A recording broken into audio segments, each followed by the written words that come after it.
ఈరోజు సంత్ గాడ్గే బాబా భారత రత్నం ప్రజలిచ్చిన బిరుదు సంత్ గాడ్గే బాబా గారి జయంతి సందర్భంగా మహనీయునికి ఘనంగా నివాళులర్పించి మరి అలా దేశవ్యాప్తంగా స్వచ్ఛత అనేది మన ఇంటి ముందుకి ఉదయించే సూర్యుడి కంటే ముందే మున్సిపాలిటీ రూపంలో కార్మిక రూపంలో చెత్త తీసే వాళ్ళు వస్తారు. ఇలా ఈ కేంద్ర ప్రభుత్వం స్వచ్ఛ భారత్ కార్యక్రమం నడుపుతుందంటే ఆనాడు ఒక దిక్కు దేశానికి స్వతంత్రం జరుగుతుంటే మరో దిక్కు స్వచ్ఛత ఈ సమాజానికి అవసరం. ఈ సమాజంలో అసమానతలు ఉన్నాయి, మూఢనమ్మకాలు పెరిగిపోతున్నాయి, ఈ అణగారిన వర్గాలకు చదువు లేదు, విద్య అవసరం అనే అనేక కార్యక్రమాల రూపంలో సంత్ గాడ్గే బాబా మహారాష్ట్రలో మరి ఒక షాన్గాన్ గ్రామంలో జన్మించి ఒక రజక బిడ్డగా ఈ దేశానికి ఎన్నో సేవలు చేయడం జరిగింది. ఆ రోజుల్లో స్వతంత్ర పూర్వం అంటే స్వతంత్రం ఈ దేశానికి లేదు. బ్రిటిష్ రాజుల కాలంలో స్వచ్ఛత సంత్ గాడ్గే బాబా అనే నినాదం ఎత్తుకొని పల్లె పల్లెకు పోయి ఆ ఊరిని శుద్ధి చేసి అక్కడ ఉన్న గ్రామ ప్రజల రచ్చబండ అక్కడ కూర్చోబెట్టి పిల్లలకు చదువు అంటే విద్య నేర్పాలి. కన్న తల్లిదండ్రులు కష్టకాయకాలం చేసి ఆఖరికి తినే కంచాల అంటే గిన్నెలు అమ్ముకొని అయినా పిల్లలకు పుస్తకాలు కొనిచ్చి పాఠశాలకు పంపించాలని ఎన్నో సేవా కార్యక్రమాలు ఆయన దృష్టి ఆయనకు వచ్చిన ప్రతి ఆలోచన ఈ సమాజంలో నిలబడ్డది. గుళ్ళో ఉన్న రాతి విగ్రహంలో దేవుడు లేడు, గుడి మెట్ల మీద ఉన్న బిచ్చగాడి రూపంలో ఒక మనిషి రూపంలో దేవుడు ఉన్నాడు. మానవ సేవే మాధవ సేవ, ఆ మనుషులకు సమాజానికి సేవ చేయాలని గొప్ప సందేశం ఇవ్వడం జరిగింది. తన జీవిత కాలం చేస్తున్న సేవా కార్యక్రమంలో 56 ఆశ్రమ పాఠశాలలు, ఈ భారతదేశంలో మొదటి గోరక్షశాలలు, ఈ భారతదేశంలో మొదటి అనాథ వృద్ధాప్య ఆశ్రమాలు ఏర్పాటు చేయడం ఇవాళ చరిత్రలో నిలబడ్డది.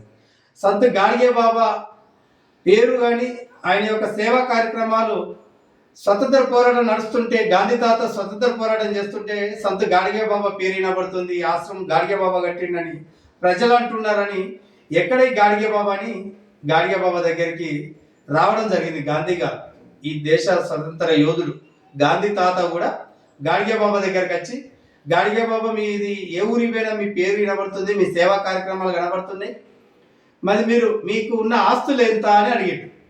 అంటే ఇక్కడ మనం గమనించాలి, సంత్ గాడ్గే బాబా ఒకటే మాట చెప్పాడు. గాడ్గే అంటే మరాఠీ భాషలో మట్టి చిప్ప, ఒక మట్టి పాత్ర ఆయన నెత్తిమే పెట్టుకునేది. ఆ మట్టి పాత్రలో సాయంకాలం వేళ 2 చపాతి రొట్టె ముక్కలు అడుక్కొని తినేది.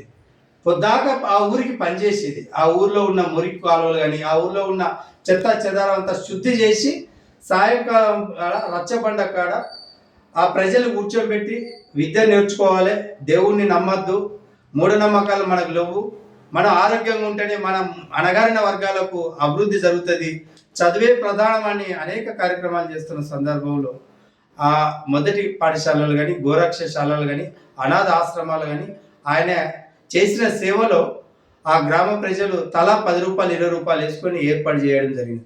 అలాంటి గాడ్గే బాబా దగ్గరికి గాంధీ తాత ఆస్తులు ఎంత అని అడిగాడు. అంటే నా నెత్తి మీద ఉన్న మట్టి పాత్ర, నా చేతులు చీపిరి, ఇది నా ఆస్తి అని చెప్పడం జరిగింది.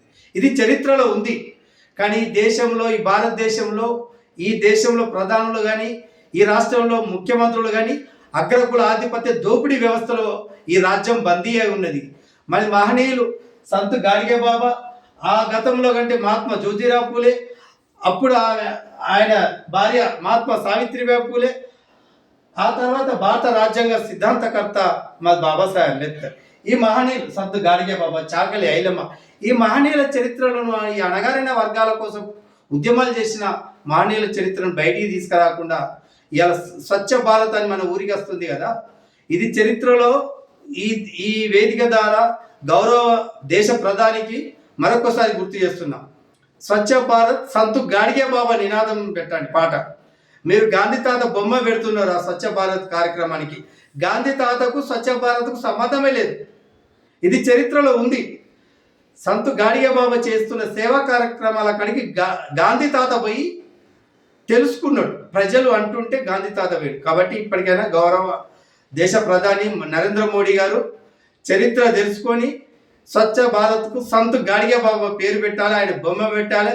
ఈ దేశానికి భారత రత్న కూడా అవార్డు ఇవ్వాలి. ఎందుకు భారత రత్న ఇవ్వాలంటే, మీరు దేశంలో గోరక్షశాలలు కానీ, మీరు గోమాతను ముక్తారు కదా బీజేపీ పార్టీ, ఆ గోరక్షలకు శాలలు పెట్టింది సంత్ గాడిగే బాబా. అనాథ మహిళలకు కానీ, వృద్ధాప మహిళలకు కానీ, వితంతు మహిళలకు కానీ ఆశ్రమాలు ఏర్పాటు చేసి సంత్ గాడిగే బాబా. ఆ సంత్ గాడిగే బాబా చరిత్రను బయటికి తీసుకు రావాల్సిన బాధ్యత కూడా ఈ సమాజంలో ఉన్న అనేక బీసీ సంఘాల మీద, రజక సంఘాల మీద, దళిత బహుజన వ్యవస్థల మీద ఉన్నదాన్ని గుర్తు చేస్తూ, మరి ఇవాళ మనం భారత రాజ్యాంగం ఆధారంగా ఈ పరిపాలన జరుగుతుంది అనుకుంటున్నాం.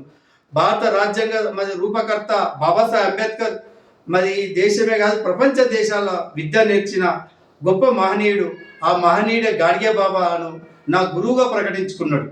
గాడిగే బాబా నా గురువుగా ప్రకటించుకున్నాడు. కాబట్టి ఈ వ్యవస్థలో, ఈ రజక కులంలో మరి మేము బట్టకు పట్టిన మైల మురికి బట్టలు ఉతకడమే కాదు, మనిషి పుట్టుక నుండి చావు వరకు, పెళ్లి, అభిశుభానికి, శుభానికి అనేక కార్యక్రమాలు ఈ రజక బిడ్డ చేస్తారు. కాబట్టి ఇప్పుడు తెలంగాణలో ఈ మధ్యలో జరిగింది ఒకటి, నాగూర్ కర్నూలులో పసిపాప, 2 నెలల పసిపాపను ఇట్లా తన్ని, ఒక తన్నుకే ఆ పాప చనిపోవడం జరిగినది. అంటే ఈ చరిత్రలో దేవాలయానికి పోతే మీరు 100 రూపాయలు టికెట్ ఇచ్చి దేవాలయానికి రావాలని అగ్రకుల అక్కడ ఉన్న రెడ్డి సామాజిక వర్గం, అక్కడ ఉన్న సర్పంచ్ రెడ్డి ఆ రజకు కుటుంబాలను పక్కకు తీసుకుపోయి వాళ్ళను ఆ రూమ్లో బంధించి కొడుతుంటే, కొట్టకండి, ఒక చిన్న పాప ఉన్నది మాకు, ఈయనను కొట్టకండి అని తన భార్య ఆ కొడుతున్న రెడ్డి, ఏదైతే రెడ్డి మధుసూదన్ రెడ్డి కాళ్ళ మీద ఎత్తే ఆయన మొక్కలతో ఒక తన్నుదంతా పాప చనిపోయింది. ఇది ఇప్పుడు జరుగుతున్న వ్యవస్థ. ఈ రాష్ట్ర ప్రభుత్వం ఏమాత్రము మీరు అధికారంలో ఉన్నారో, రేవంత్ రెడ్డి, గౌరవ రేవంత్ రెడ్డి ముఖ్యమంత్రి వారిలా అక్కడి నాగూర్ కర్నూలులో జరిగిన సంఘటన బేషరతుగా ఆ